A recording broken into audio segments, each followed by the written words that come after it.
the chat section. If you are listening and have any questions whatsoever, I am standing by to answer them. We want you, the listeners, to be a big part of this show, and that's what we're striving to do. So, now let's go to the Pittsburgh game here, not here, but at the Oakland Coliseum. You've got the Raiders taking on the Steelers. The Raiders 0-2, the Steelers 1-1, and I think that this is going to be a rout. I think that the Steelers are going to walk over the Oakland Raiders, and here's why. The Steelers have every piece that they need to compete this year. While they are a year older, sure, that's fine, great, but you still have a great Pittsburgh team here. They're averaging 23 points a game, only allowing 20.5, whereas Oakland is averaging 13 and allowing 13.5 and allowing 28.5. And Oakland's at home, but in this matchup, I don't think it's going to matter. I'm going to keep this quick, 35-3 Pittsburgh. You've got, I said I was going to keep this quick, but you've got, Antonio Brown, Mike Wallace catching the ball for Pittsburgh, and you've got Oakland's, the reception leader on the Raiders is Darren McFadden. Okay? When a team needs a running back and a receiver. Great if you have a receiving running back, but you need both. You can't use your running back in the passing game and in the running game. The Pittsburgh, they're not the best rushing team, but you've also got, I don't think Darren McFadden, he's good. I don't think he's the cat's pajamas that everybody else thinks he is. I think he's alright. He's pretty, but he is definitely not, he's definitely not going to be a difference maker in this game. I think Pittsburgh's going to shut him down. Like I said, 35-3, Pittsburgh over the Oakland Raiders. Oakland goes 0-3, doesn't make the playoffs. Pittsburgh makes the playoffs, perhaps wins the Super Bowl, perhaps wins the AFC. It'll be, this is one of Pittsburgh. I think that this could be their last hurrah at the top of the NFL. Let's move on now to Houston at Denver. This would be my second game of the week if I hadn't already said New England and Baltimore. Because you've got you've got two teams. I think that the Texans are a Super Bowl contender. I do not think the same of the Broncos, but Peyton has not been. He had a terrible game last week, but he had a good start to the season. So I think that this week is really gonna be the telltale sign of, is Peyton back, or is he still hanging on to that neck injury and still is his career over? I think that he should have just retired and not gone to Denver. Instead, he goes to Denver, and he's not doing terrible. 3 touchdowns, 3 interceptions, 494 yards, and 68.3 completion percentage. All 3 of those interceptions were last week in the first quarter. So he had a shaky week last week. That is definitely, we know that. We know that that Peyton was not on his game. But you've also got you also have a Houston team who's got all of the pieces on offense, not to mention a pretty good defense as well. Matt Schaub, I think, is a good quarterback. I don't think he's a top 10 quarterback. I think he's definitely a top 15 to top 12, somewhere in there. And you've got Peyton Manning, who I don't think is a top 15. I think he's in the bottom half of the quarterbacks in the league because he's coming off of that injury and because he's playing with a new team. And then let's go to the running game. Arian Foster, quite possibly the best back in the league, going up against Willis McGahee, a decent back. Arian Foster already has 54 carries for 189 yards, 3.5 yards per carry, and 3 touchdowns. That's really good. And then you've got Houston's Andre Johnson being the reception leader, 11 receptions this far for 140 yards, 12.7 average yards per catch, and 1 touchdown. I think that this Houston team, we could well see them in New Orleans in February.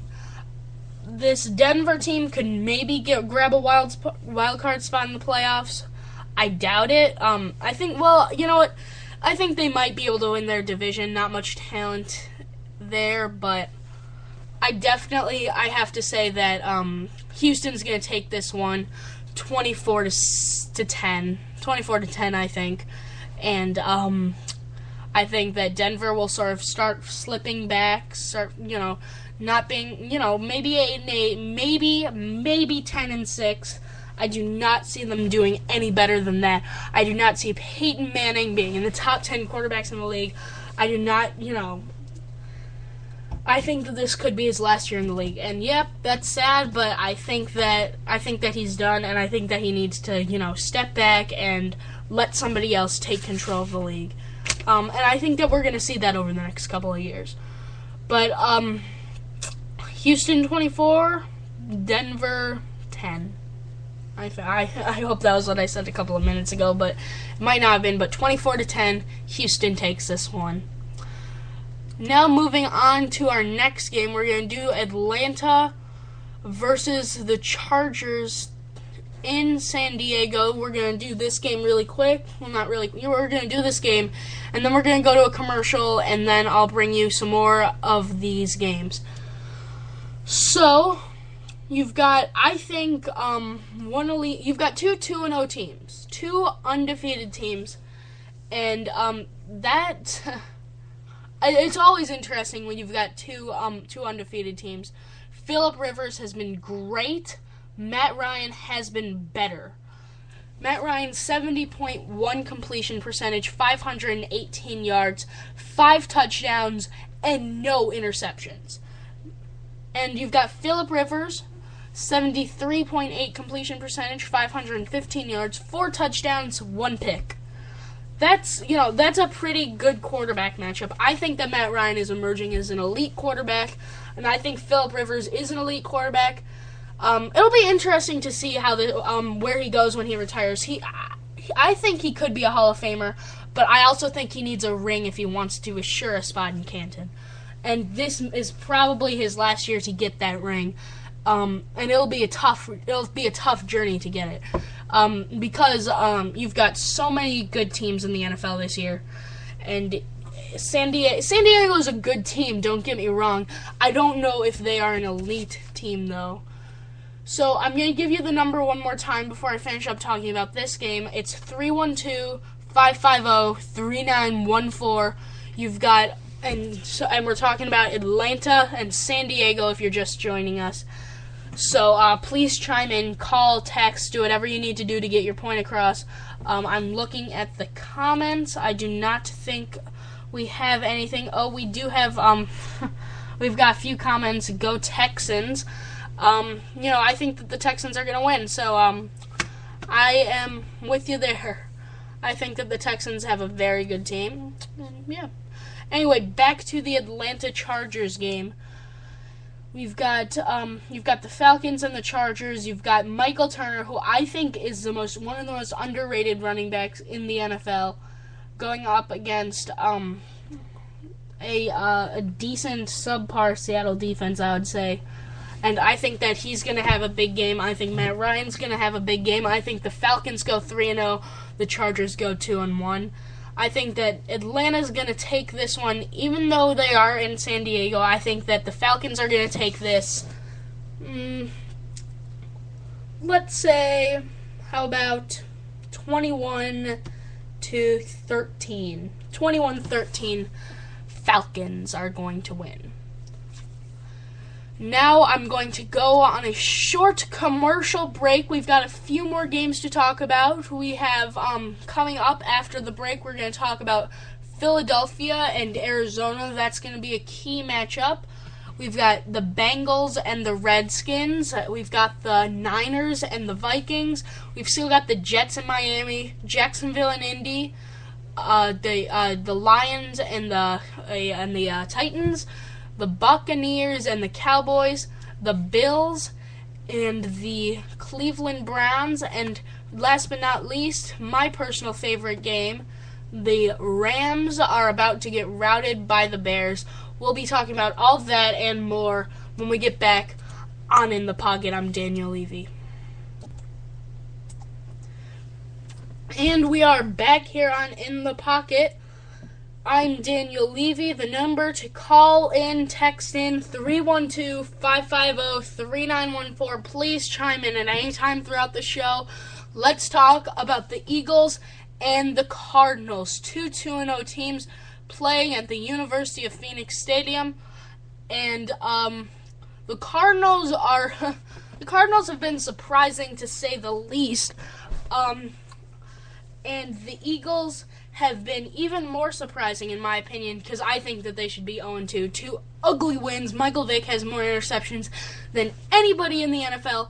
3 touchdowns to 6 interceptions, 688 yards, 59.1 completion percentage. And Arizona, Kevin Cobb will be playing this game. He's got a 60% completion percentage, 206 yards, 2 touchdowns, no interceptions thrown so far. And, this game, I think that the Cardinals are going to win. And here's why. The Eagles don't deserve both of those wins. They don't deserve anything. They've been terrible. LaShawn McCoy hasn't been bad. 191 yards, 45 carries, 1 touchdown, 4.2 yards per carry. But at the same time, he's not the whole team. I don't think that he can. I don't think that he can win that game for the Eagles, and I don't think Michael Vick will do it either. You've got a decent receiving core there in Philly, but I don't think that it's nearly enough to give them the win today. And then you've got the also surprising Arizona Cardinals, and you've got Bernie Wells running with the ball. He hasn't been terrible. He's got 58 yards. Not the best back in the league, but he's gotten the job done. Obviously for the Cardinals. And you've got obviously I think the one of the best receivers in the league, Larry Fitzgerald. And I think that the Cardinals will advance to 3-0. However, I don't see them. I don't see them as an elite team. I think they've had a good start. They've been surprising. I did not think that they would. I did not think that they would start the way they have started, and they could shock everybody and get into the playoffs. Like everybody says, there's always that one team that shocks everybody and gets into the playoffs, and I think that the two teams that are fighting for that spot right now are the Vikings and the Cardinals. The Vikings today are facing the 49ers. We'll talk about that game later, but obviously the Cardinals have a much easier win than the Vikings, and I think that they could be that surprise team that we see in the playoffs. So, my prediction for this game, Cardinals are going to win 10-3. Michael Vick's going to throw another 3 interceptions, and Kevin Cobb's going to have a decent game. 10-3, Arizona. Low-scoring game. Not one of the most entertaining games, simply because I don't think Michael Vick. I think Michael Vick is going to have a terrible year based on how he's been so far, and the Cardinals. I think that'll just be sort of a slow, not too exciting game. Obviously, all football games are exciting. We all know that. But I do not, I don't see this one being, a great game. So that concludes that game. Well, now let's move on to Cincinnati and the Redskins. The Redskins are playing their first game at home this year, and the Bengals are playing their second game